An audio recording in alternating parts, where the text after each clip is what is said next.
साहेबांनी अगदी आपले विचार मांडताना जी वस्तुस्थिती आहे, जे वास्तव आहे, जे सत्य आहे, जे शाश्वत आहे, आमदार साहेब भोजन करताना सुद्धा कार्यकर्ते म्हणतात ये इकडं माझ्या पुढ्यातले पण तू खा, मी खातोय, असा नेता या महाराष्ट्रातच नाही तर या देशात सुद्धा सापडणार नाही. आदरणीय आमदार बळीराम गोगावले यांचं कार्य इतकं मोठं आहे. मी आदरणीय भारतीय जनता पक्षाचे जिल्ह्याचे उपाध्यक्ष आदरणीय मनोजी भागवत साहेब यांना विनंती करतो की त्यांनी आजच्या या सभेला मार्गदर्शन करायचं आहे. सर्वांनी हात वर करून घोषणा द्यायच्या आहेत. भारत माता की जय, भारत माता की जय, महायुतीचा भरतशेठ गोगावले मागे बरो. अरे येऊन येऊन येणार कोण. धन्यवाद. असं थांबा. संपूर्ण भारताचे आराध्य दैवत राजे शिवछत्रपतींना वंदन करतो. घटनेचे शिल्पकार डॉक्टर बाबासाहेब आंबेडकर यांना वंदन करतो. आणि आज या महाड पोलादपूर माणगाव मतदारसंघातील एक विजयी सभा आहे असं आपण म्हणूया. या विजयी सभेला उपस्थित असलेले आपले महायुतीचे उमेदवार माननीय बळीराम गोगावले, व्यासपीठावरील महायुतीचे सर्व मान्यवर पदाधिकारी आणि जमलेल्या बंधू भगिनी आणि मातांनो, गेले 15 वर्ष बळीराम आपलं प्रतिनिधित्व करत आहेत. पहिल्या आमदारकीच्या टर्म पासून ते आताच्या तिसऱ्या आमदारकीच्या टर्म पर्यंत अत्यंत चढत्या संख्येने त्यांनी विकास कामं केलेली आहेत. चढत्या संख्येने त्यांनी ग्रामस्थांना मदत केली, लोकांना मदत केलेली आहे. काही थोर लोक अशी म्हणतात की जनतेची स्मरणशक्ती नेहमी कमी असते, परंतु या महाड पोलादपूर मतदारसंघातील जनतेची स्मरणशक्ती ही कमी नाहीये. तर त्यांना अतिशय चांगल्या पद्धतीने माहिती आहे की मत कोणाला द्यायचंय. मत विकासाला द्यायचंय, आपल्याला विकासाच्या यात्रेत सहभागी व्हायचंय.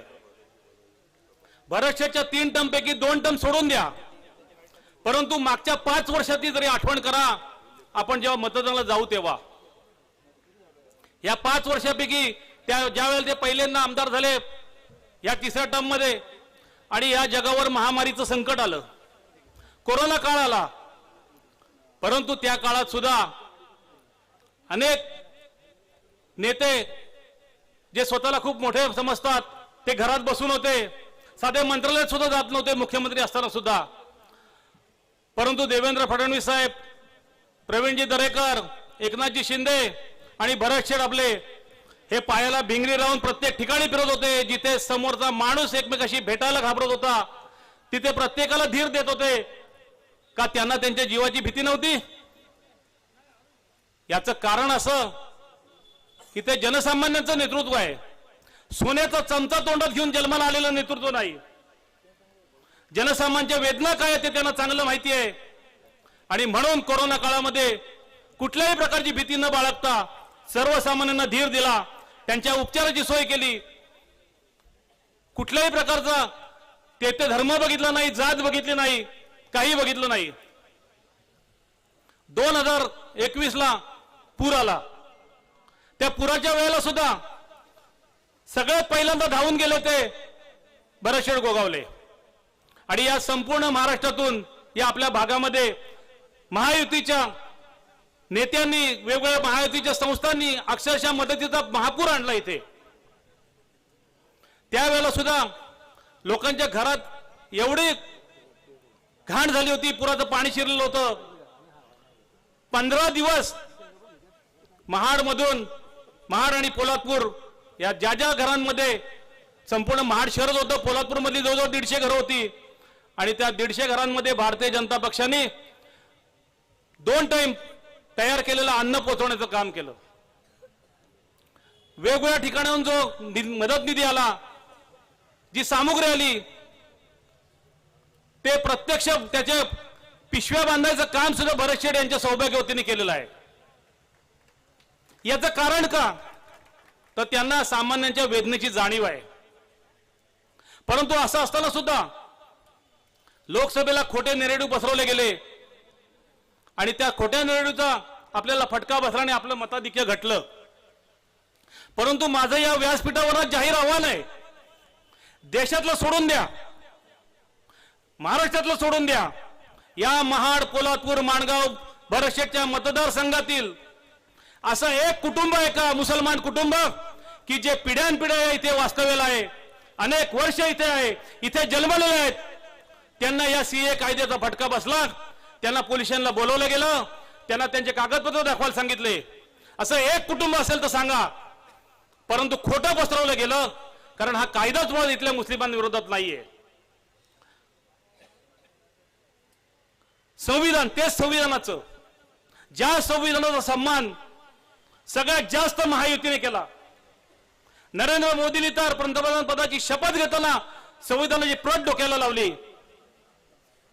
त्या संविधानामध्ये बदल करणार असं खोटं पसरवलं गेलं. परंतु तुम्ही सगळे सुज्ञ आहात, या संविधानाचा सगळ्यात जास्त गैरफायदा जो कोणी घेतला असेल तर तो काँग्रेसने घेतला. आजपर्यंत त्यांचे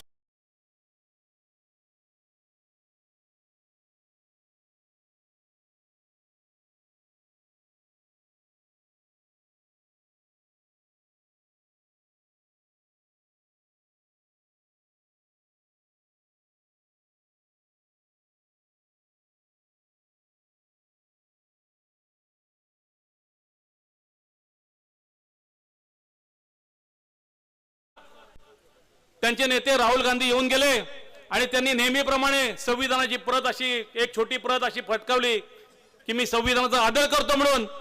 आणि नंतर त्यांचा खोटेपणा लक्षात आला की ते सगळं कोरं पान होतं. अरे यांच्या डोक्यात काहीच नाही. यांच्या डोक्यात फक्त एकच असतं की जाती जातीमध्ये फूट पाडणं, धर्माधर्मामध्ये फूट पाडणं आणि मतं मिळवणं. सातत्याने या झालेल्या लोकसभेच्या निवडणुका, झालेल्या विधानसभेच्या निवडणुका या आपण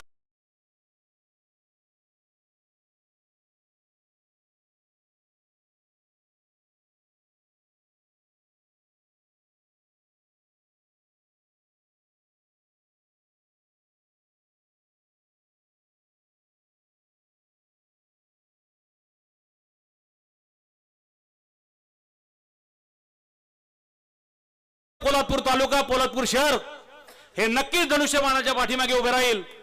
कारण आजपर्यंत जो इतिहास आहे धनुष्यबाणाच्या पाठीमागे उभे राहायचा, तो आम्ही कदापि पुसून दिला जाणार नाही. अत्यंत चढत्या मताधिक्याने आपल्याला त्यांना निवडून आणायचं आहे आणि आपला उमेदवार हा बहुसंख्य मतांनी, रेकॉर्ड ब्रेक मतांनी विजय होईल. यासाठी आपल्याला जाणीवपूर्वक सकाळी